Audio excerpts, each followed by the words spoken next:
Bom dia, Pai do Senhor. Hoje é dia 7 de abril de 2024, né? Estamos começando mais um momento, João 3,30, que ele cresça, que eu diminua. Como de costume, vamos estar orando e logo em seguida vamos falar a palavra do Senhor, amém? Meu Deus, meu Pai, em nome de Jesus, nessa hora eu peço perdão pelas minhas falhas, pelos meus pecados que são em número. Eu apresento o lar, a família, o ministério, o chamado, tudo seja confiado da minha pessoa, Pai. Nessa hora também eu apresento, Pai, a vida daquele irmão, daquela irmã, ou daquela ouvinte que vai estar do outro lado ouvindo, Pai, vendo essa live, vendo essa pregação, né? Que o Senhor possa estar alcançando, tendo com providência, com socorro, curando e libertando, Pai. Visita aqueles que precisam de um milagre neste dia, aquele que está desempregado, aquele que não sabe o que fazer, que está sem direção, sem rumo, que o Senhor possa abrir a porta, abençoar, prosperar e guardar, Pai, para que seu nome venha a ser glorificado e exaltado. Senhor, eu te peço também que o Senhor possa, Pai, estar indo de encontro, Pai, com a necessidade daquela pessoa que está, Pai, no hospital, desesperada, com dor, esperando atendimento. Senhor, entra nessa hora com providência, Pai. Ô, Senhor, visita o Sistema Único de Saúde dos nossos países, Pai. Visita ali o SUS, visita aí na Amanda Sá, em nome de Jesus, Pai. Visita o INSS, visita os três poderes executivo, legislativo e judiciário do nosso país. Visita a nossa nação, meu Deus, é o que eu te peço. Em nome do Pai, do Filho e do Espírito Santo, Deus. Amém. Amém. A palavra do Senhor, ela vai dizer para mim e para você aqui, que vai falar sobre Gênesis hoje 38. Gênesis 38, ela vai estar dentro da história de José. José começa em Gênesis 37. José é o sonhador, que depois virou governador, tá bom? Essa história, ela está inserida dentro da história de José. José começa em Gênesis 37 e vai até, acho que o 40 e... José começa no 37... Gênesis 37 e vai até o 50, tá bom? Gênesis 37 ao 50. E dentro de Gênesis 37 ao 50 tem a história de Tamar, tá bom? Tamar e o seu sogro, Judá. Vamos estar lendo a história para ver o que Deus tem para mim e para você nesta manhã, meditando na palavra do Senhor, amém? Diz assim: a história de Judá e Tamar. Por essa época, Judá deixou seus irmãos e passou a viver na casa de um homem de Adulão chamado Hirã. Ali, Judá encontrou a filha de um cananeu chamado Suá e casou-se com ela. Um cananeu, você sabe que eles não se misturavam, né? Já começou assim. Ele a possuiu, ela engravidou e deu à luz a um filho, a qual ele deu o nome de Er. Tornou a engravidar, teve um filho e deu o nome de Onã. Quando estava,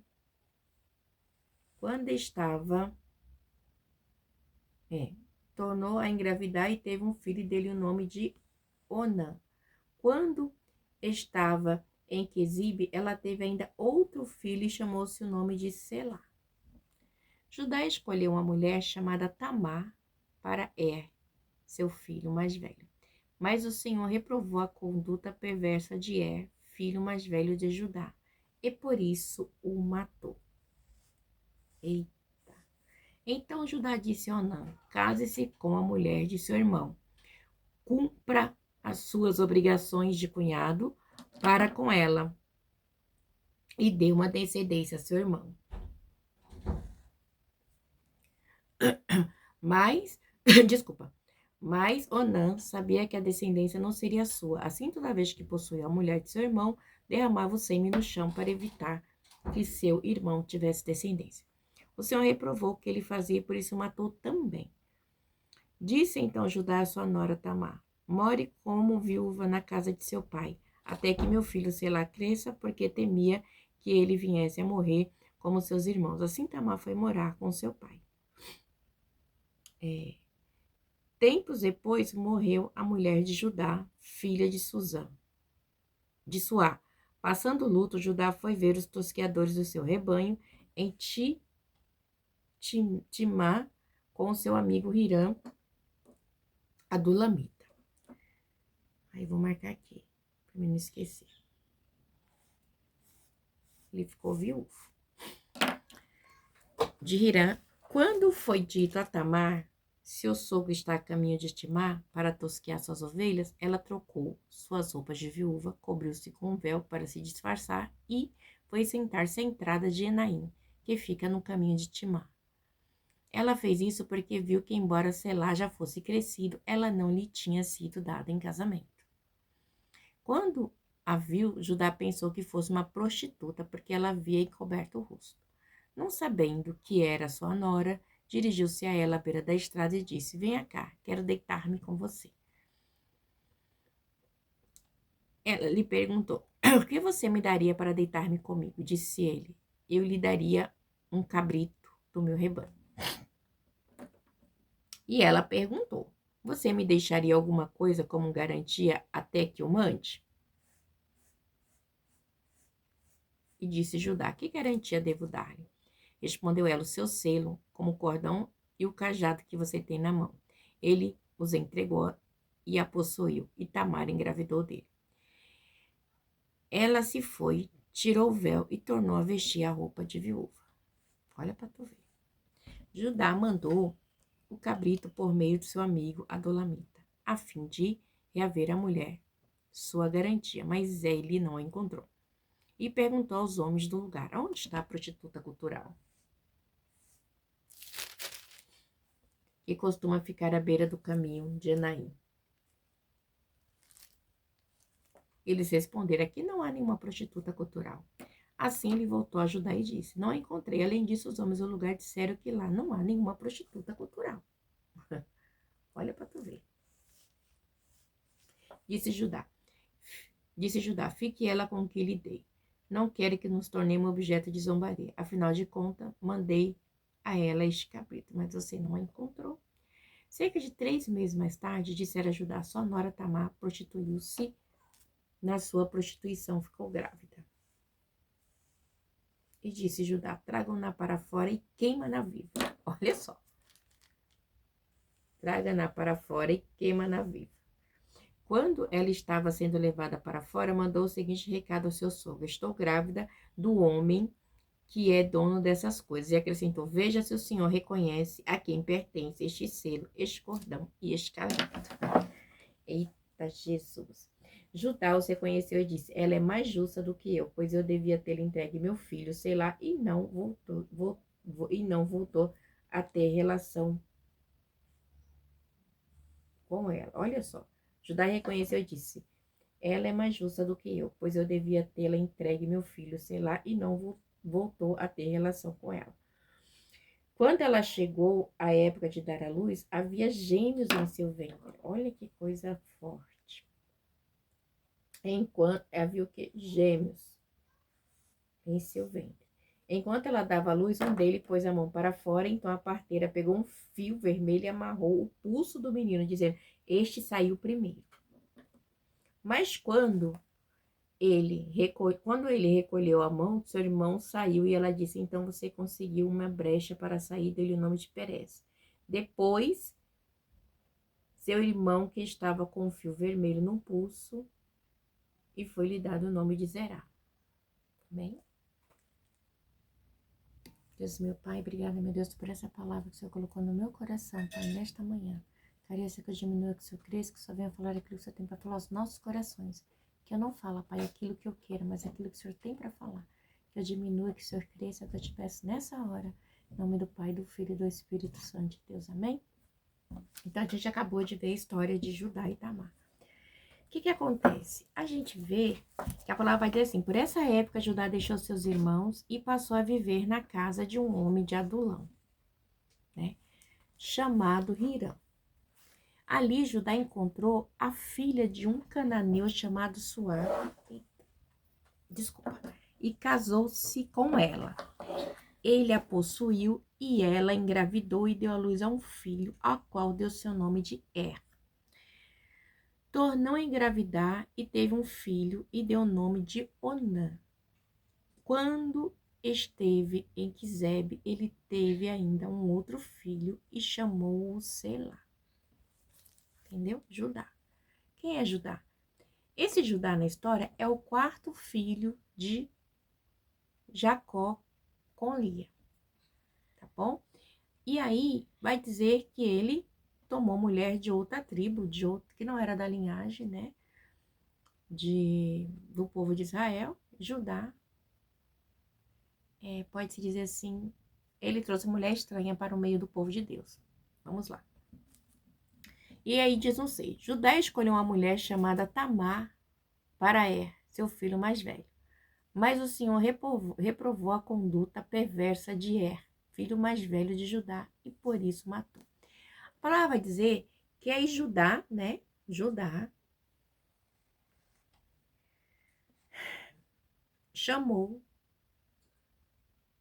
Judá escolheu uma mulher chamada Tamar para seu filho mais velho.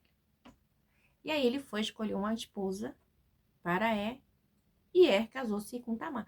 Só que provavelmente ele não era um homem bom, um homem legal, não era uma pessoa boa. Porque a palavra diz, mas o Senhor reprovou a conduta perversa de filho mais velho de Judá, e por isso matou. A Bíblia não dá embasamento qual foi a conduta dele, o que ele fez, se ele não queria engravidar sua esposa, se ele tinha outras práticas, não diz embasamento, simplesmente Deus detestou o comportamento dele e Deus mata E o que acontece? Tamar fica viúva. Deus mata Tamar fica viúva. Mas lembrando que Judá tinha 3 filhos, que era Onã e Selá, que era o caçula. Então vamos continuar a história. Então Judá disse a Onã: casa-se com a mulher do seu irmão, cumpra sua obrigação de cunhado para com ela e dê uma descendência a seu irmão. Antigamente, nessa época, tinha a lei do leviato, né? Do leviato. Que era assim, vamos supor, vamos supor não. Vamos dar esse exemplo aqui. Morreu, então viu seu filho, o seu irmão mais velho, após ele, que seria Onã. Onã teria que casar com Tamar e teria que dar filhos a Tamar. Só que a palavra vai relatar que Onã não aceitava, né? Que Onã não aceitou. Ele falava claramente assim, Onã sabia que a descendência não seria sua. Tipo assim, a descendência não é minha, por que eu vou suscitar a descendência ao meu irmão que morreu, né? Tipo assim, eu vou dormir com Tamar, Tamar vai ter filhos, mas não vai carregar o meu, não vai carregar o nome do meu irmão, E aí o que ele faz? Assim, toda vez que ele tinha relação com ela, diz aqui, ó, no 9, mas Onã sabia que a descendência não seria sua. Toda vez que possuía a mulher de seu irmão, derramava sêmen no chão para evitar que seu irmão tivesse descendência. Então, toda vez que ele ia ter relação com Tamar, ele tinha um coito interrompido, que é o conhecido coito interrompido, né? Que a gente conhece como coito interrompido, que o homem, na hora de gozar, ejacula fora. Então, era isso que ele fazia. E Deus detestou. Então, Deus também mata Onã. Vamos lá no 10. O Senhor reprovou o que fazia e por isso o matou também. Deus reprovou o coito interrompido, porque Deus viu que no coração dele estava que ele não queria suscitar descendência. Ou seja, olha a situação de Tamar. Não se expressa aqui o que seu esposo fazia, mas que Deus não gostava da conduta dele. Não expressa aqui. Depois ela é dada ao seu cunhado Onã.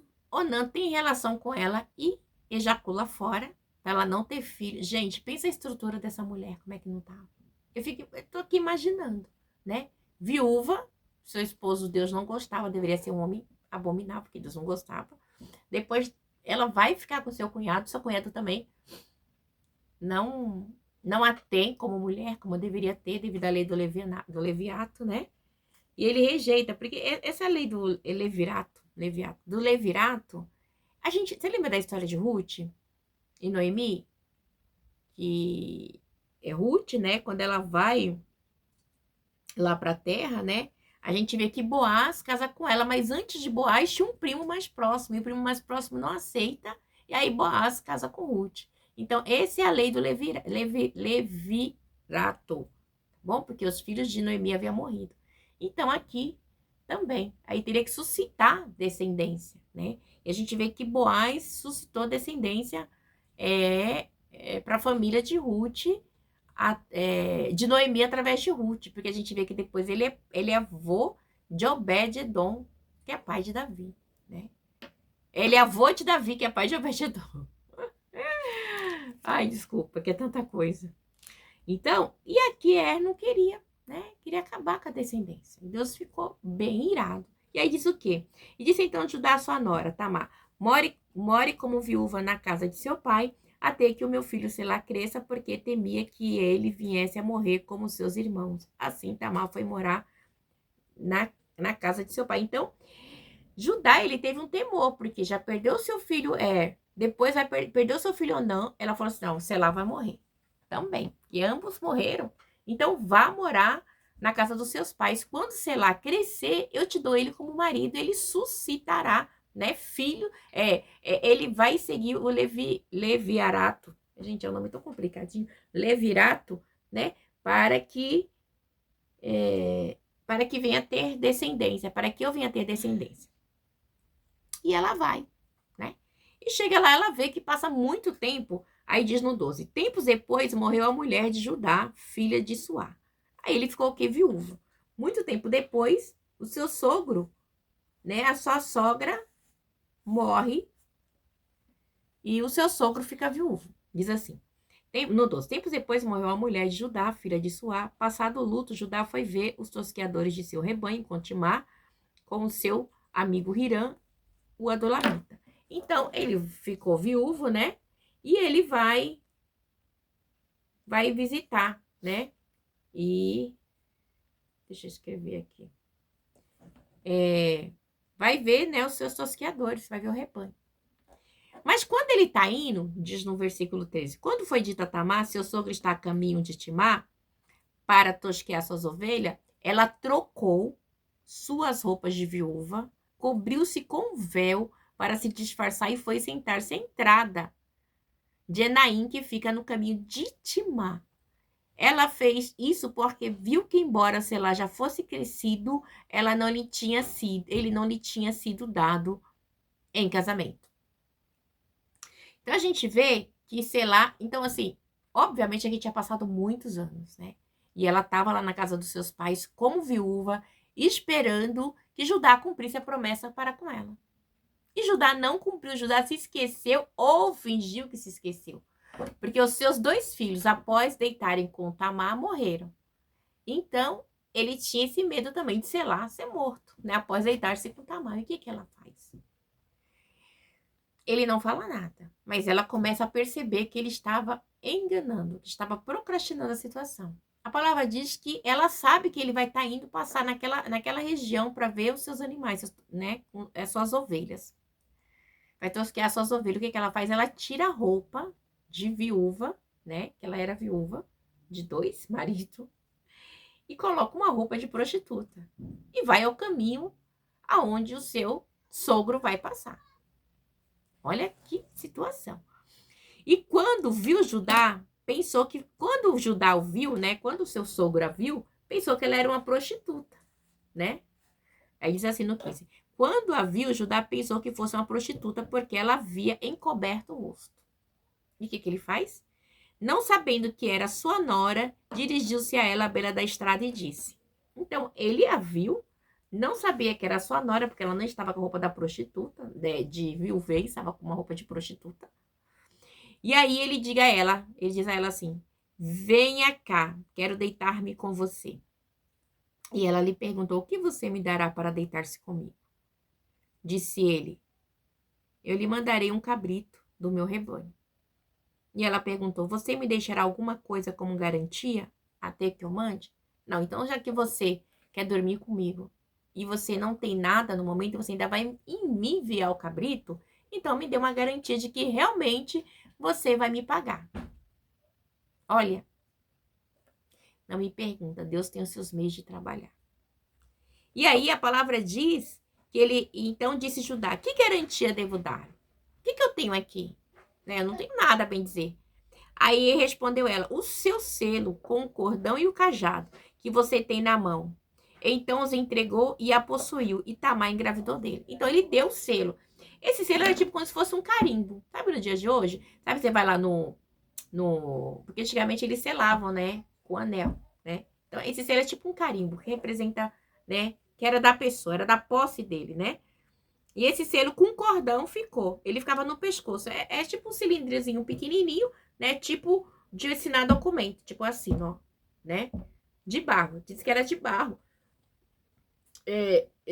Assinava documentos de barro. Aí vinha, né, o barro abrir e ele selava com o anel em cima, dizendo assim: é minha assinatura. A assinatura era antigamente assim.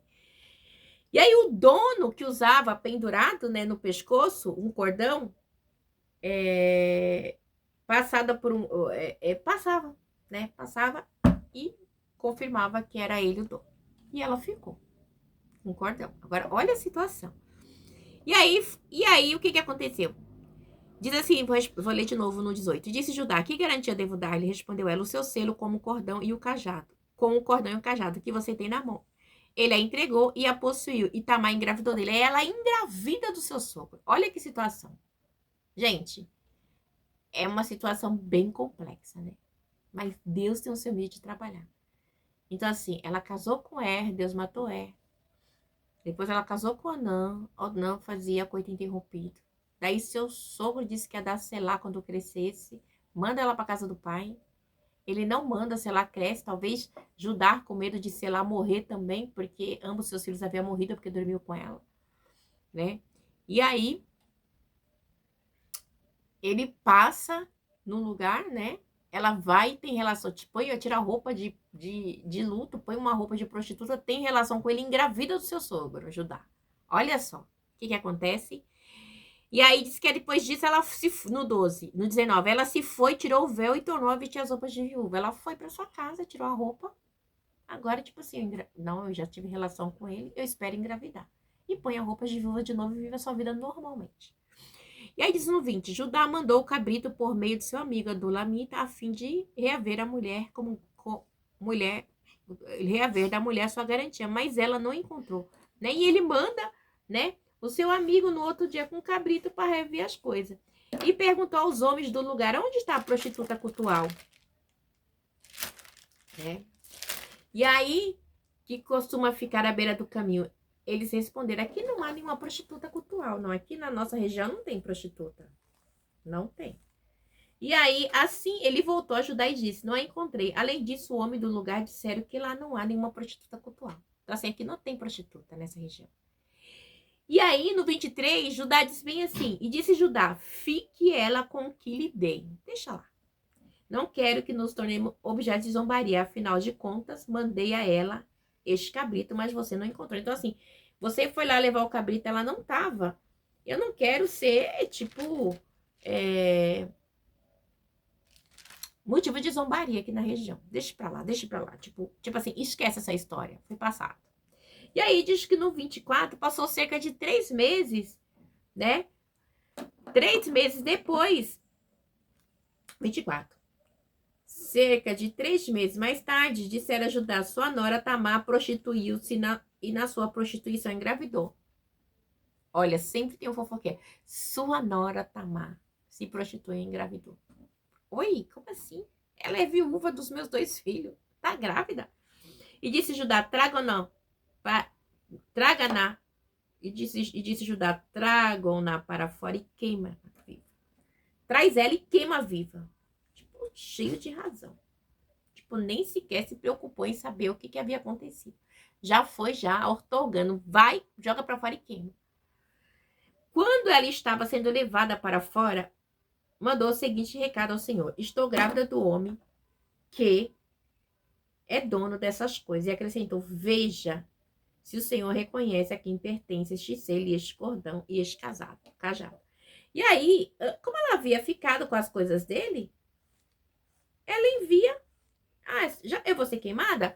Diga ao dono diga ao meu sogro que o dono dessas coisas aqui é o pai da criança, né? E aí no 26, Judá os reconheceu e disse, ela é mais justa do que eu, pois eu devia ter entregado meu filho Selá e não voltou a ter relações com ela. Então, ele entendeu que o errado foi ele e não ela. Porque ele deveria ter cumprido o trato. A promessa dele era o filho dele crescer e ele dar para ela. E ela ficou lá como viúva na casa do seu pai esperando a promessa. E ele não foi. Ela teve a atitude de ir e ter... Pode ser uma situação drástica, uma atitude drástica, sim. De se fazer de prostituta para dormir com seu sogro, sim. Não sei. Eu não sei os desígnios de Deus, mas aprove o Senhor que acontecesse assim. E aí disse que quando lhe chegou a época de dar à luz, havia gêmeos em seu ventre. Enquanto ela dava à luz, um deles põe a mão para fora, então a parteira pegou um fio vermelho e amarrou o pulso do menino, dizendo, este saiu primeiro. Então, além de tudo, ela engravidou de gêmeos do seu gêmeo. Então, e aí, quando a criança, uma botou a mão para fora, ela amarrou, né, com um cordãozinho vermelho a parteira, e ele tornou ir para dentro, né, e este saiu primeiro, né, então, a parteira pegou um fio vermelho e amarrou o pulso do menino, dizendo, este saiu primeiro. Mas quando ele recolheu a mão, seu irmão saiu e ela disse, então você conseguiu uma brecha para sair. Então, quando esse que saiu estava saindo, o outro veio e passou na frente. Achou uma brecha e passou e colocou o nome dessa criança Perez. Depois saiu seu irmão que estava com o fio vermelho no pulso e foi lhe dado o nome de Zerá. Então, o que acontece? Deus suscitou, né? É descendência para Judá, não de seus filhos, mas da sua nora, que acabou dormindo com ele. Então, é uma história bem complexa, né? E a gente sabe que Judá, mais para frente, se torna quem? A descendência de Davi, né? Davi, raiz de Jessé, da tribo de Judá. Então, por causa de uma atitude de uma mulher. Eu não sei explicar, mas eu sei que Deus trabalhou nessa história na vida dela, né? Então, a gente vê que Deus mudou a história, né, de Tamar. Então, gente, vamos esperar no Senhor, né? Eu não sei qual foi o desígnio de Deus, mas eu sei que Deus mudou a história de Tamar, através de Judá, tá bom? Deus abençoe, que essa palavra possa falar melhor ao vosso coração, né? Foi a palavra que Deus colocou no meu coração, até eu fiquei meio perplexa, mas, né, que a expressão de Deus possa falar melhor ao vosso coração. Deus abençoe, fica na paz, tá bom? Um bom dia, um bom domingo.